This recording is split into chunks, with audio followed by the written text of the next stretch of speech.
Interesante el tema, hay factores diversos como ya lo hemos comentado, incluso lo platicamos también a finales del año pasado, hay experiencias muy marcadas cuando se acercan los festejos de Navidad y otras, pero definitivamente la depresión puede ocurrir en cualquier etapa de la vida, en cualquier momento del año. Y para platicar a detalle de este problema, de esta enfermedad, está con nosotros el doctor Felipe Vázquez. El doctor Vázquez es profesor en psiquiatría y es gerente médico de Sistema Nervioso Central. Doctor Vázquez, bienvenido a Código Salud. Buen día. Buenos días, Mariano. Muchísimas gracias. ¿Cómo podemos definir la depresión? Todos sentimos tristeza. Claro. ¿En qué momento la tristeza cambia y se convierte ya en un grado muy importante una enfermedad mental llamada depresión? Bueno, le llamamos depresión cuando esa tristeza es persistente durante más de 2 semanas y que además produce un problema de funcionamiento del individuo, es decir, deja de hacer las cosas o las hace debajo de su nivel.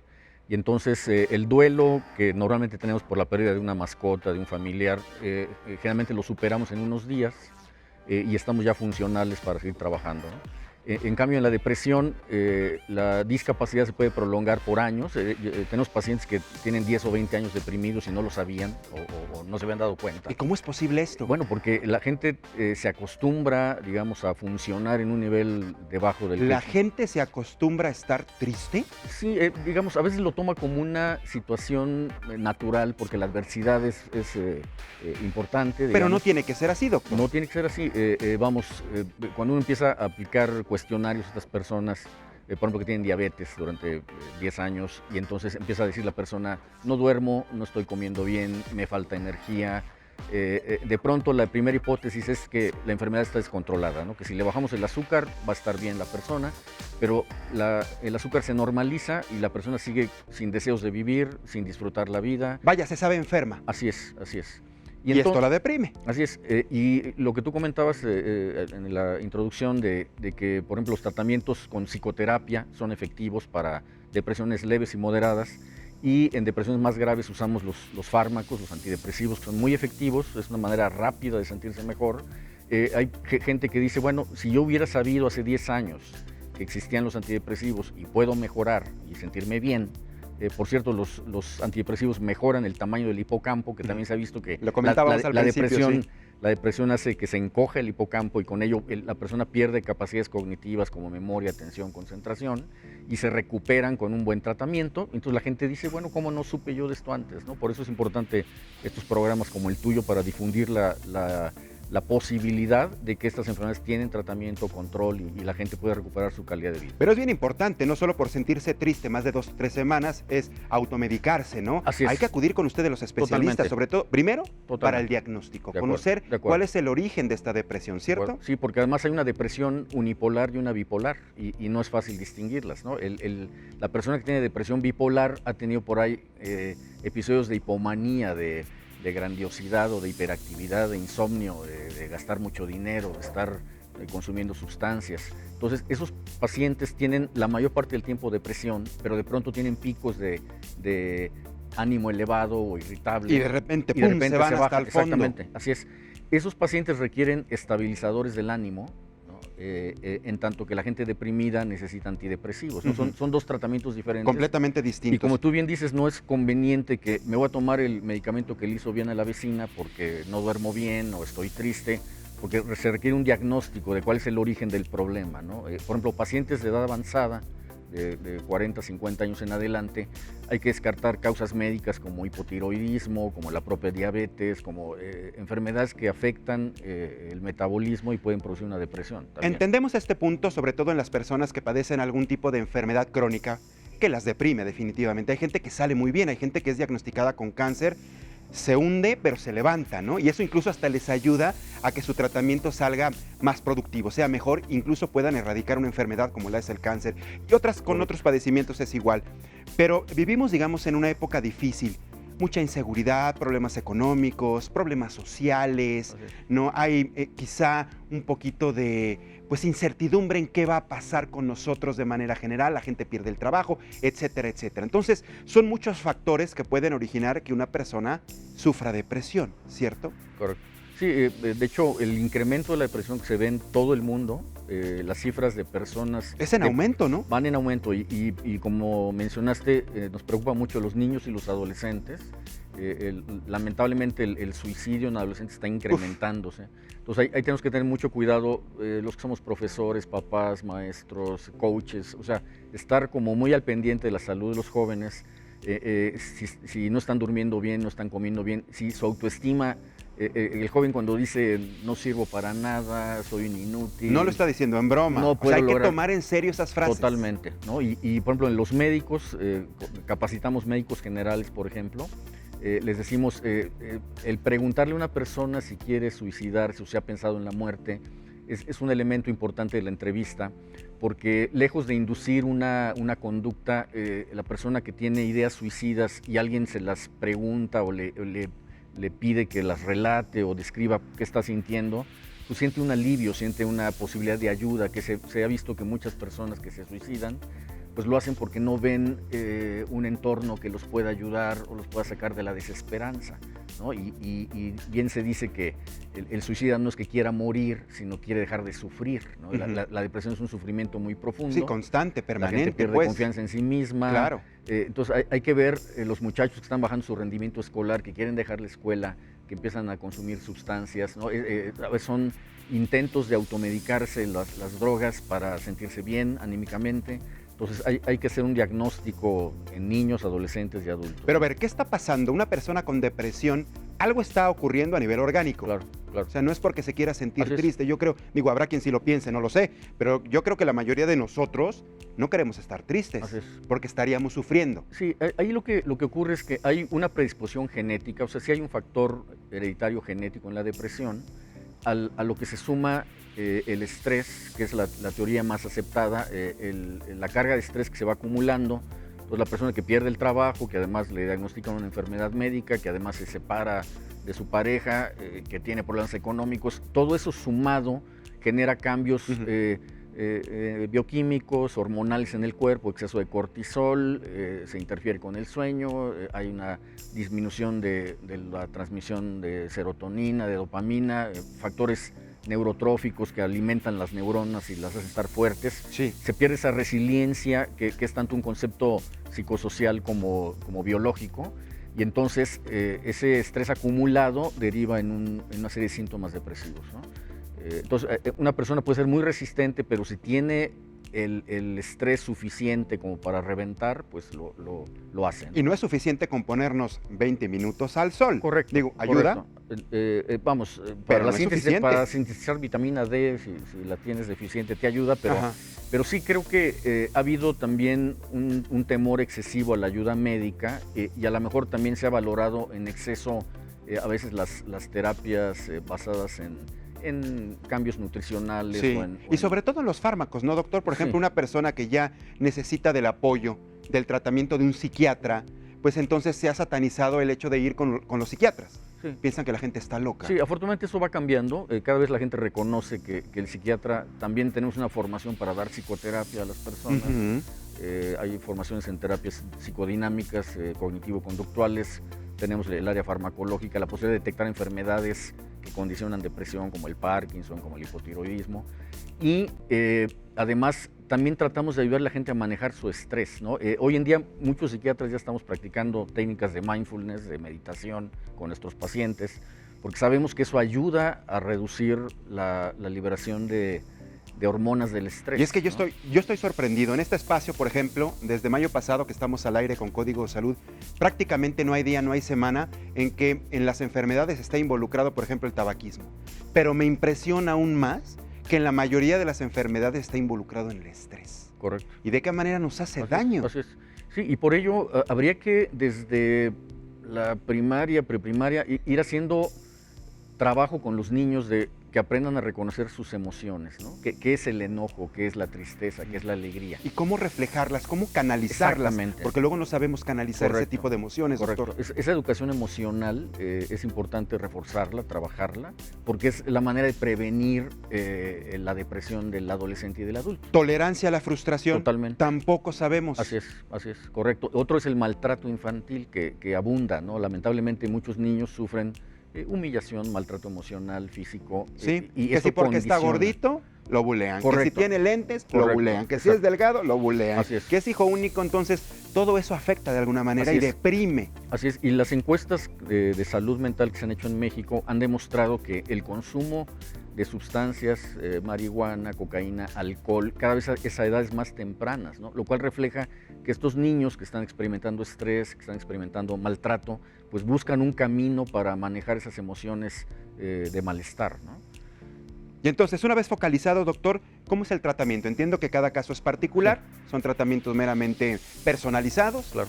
¿Cómo es el tratamiento generalmente? Sobre todo, por ejemplo, cuando se detecta primero una depresión no tan grande, no tan severa, y los casos extremos. Claro. Mira, la depresión leve o moderada efectivamente puede manejarse con psicoterapia. Hay técnicas psicoterapéuticas. La cognitivo-conductual es la más estudiada, es cambiar los esquemas mentales que tenemos, las creencias, ¿no? ¿Por qué creo que no sirvo para nada o por qué creo que soy un fracasado? Bueno, vamos a analizar la historia y ver tus fortalezas y ayudarte a recuperar la confianza en ti mismo a través de esas técnicas, ¿no? Efectivamente, cuando hay una depresión grave, donde hay ideas suicidas, donde hay falta de sueño, pérdida de peso importante, eso ya nos habla de un proceso biológico muy profundo, que requiere un manejo con antidepresivos, farmacológico, ¿no? Así es. Ahí sí. Aquí quiero enfatizar, los antidepresivos no son sustancias adictivas, ¿no? Porque luego viene ese temor del paciente, oh, doctor, ¿me voy a volver adicto a este fármaco, a este antidepresivo? No. Los tratamientos son de 1 año porque la Organización Mundial de la Salud recomienda usar antidepresivos durante 1 año en un primer episodio depresivo, porque si lo usas durante 1 mes nada más el tratamiento, hay una posibilidad de recaída muy importante, ¿no? Entonces, es como una enfermedad crónica como la diabetes, ¿no? A las personas con diabetes no les decimos, hoy tienes adicción a la insulina, ¿verdad? Sí, ¿no? La necesitan porque es una poder cosa vivir, que les claro. falta.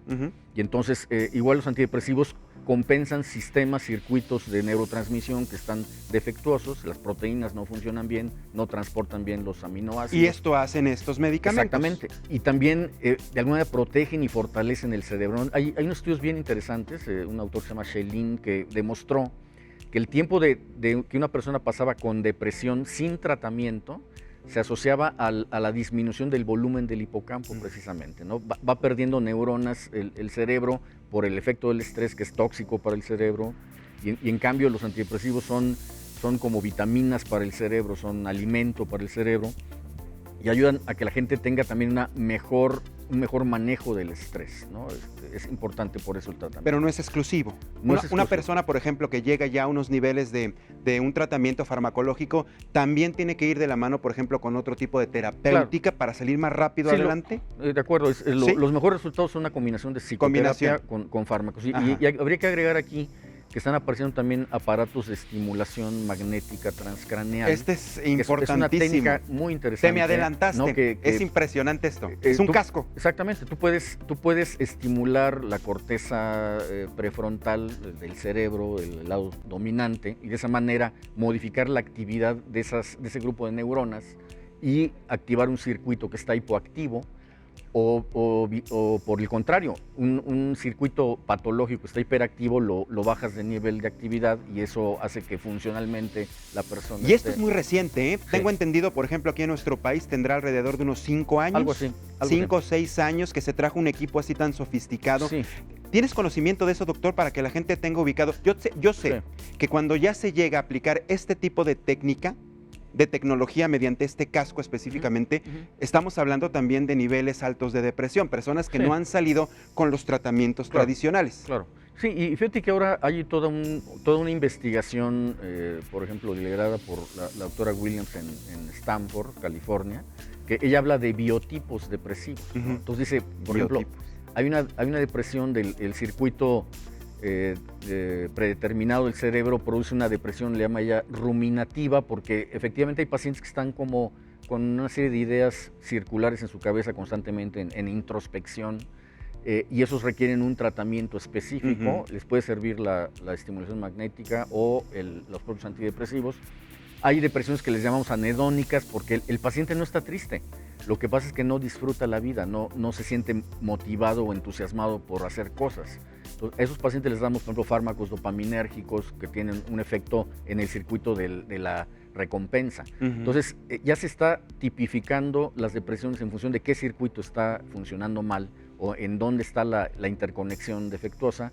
y vamos a pasar al tema ya del metabolismo también, porque ya la depresión no es solo una enfermedad del cerebro, sino se ha visto que todo el cuerpo está enfermo, puede haber inflamación, puede haber cambios metabólicos, resistencia a la insulina. Increíble que lo que nos estás platicando, porque uno pensaría que nada más son los 3 tipos, leve, media y severa, ¿no?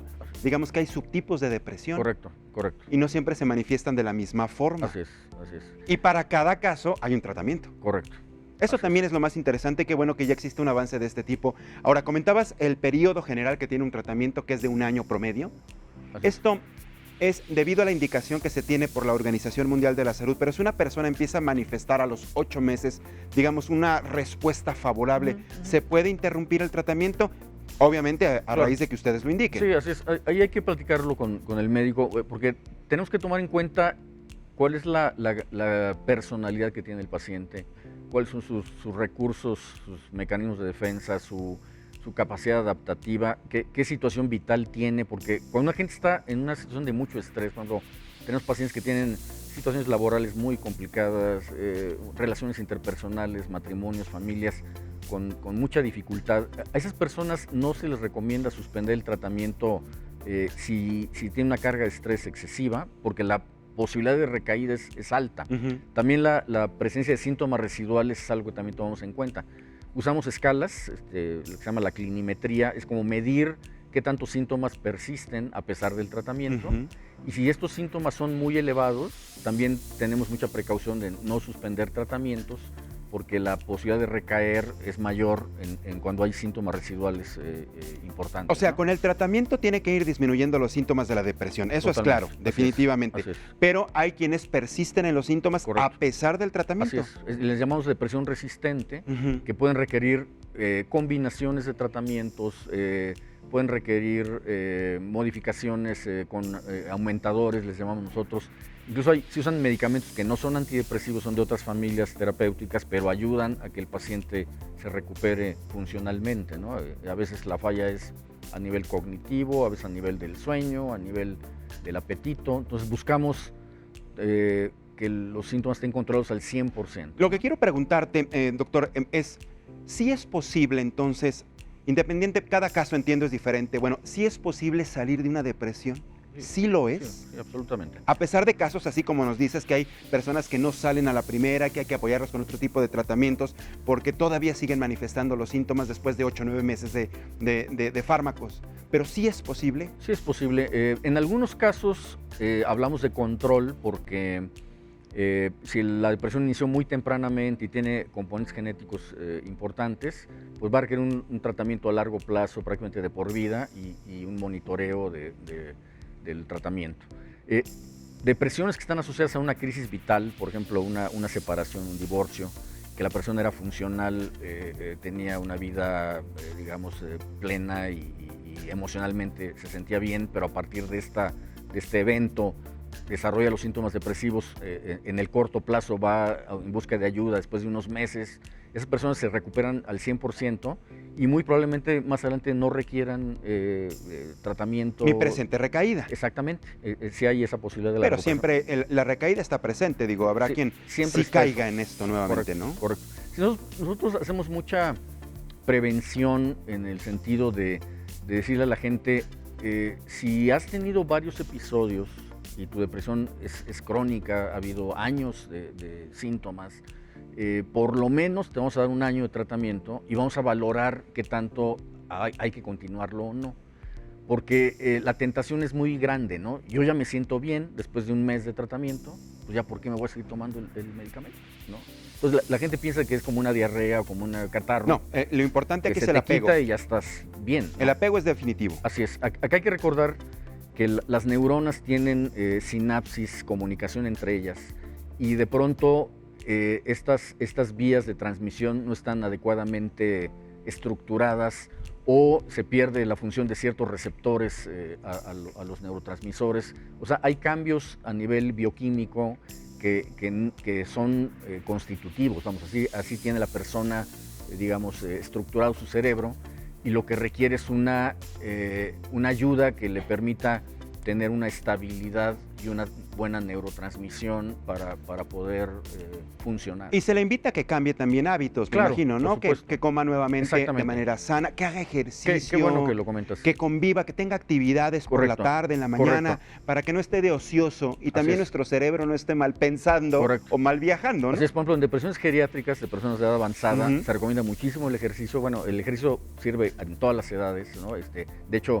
el ejercicio hace que las neuronas crezcan y se reproduzcan mejor, ¿no? Es una cosa maravillosa.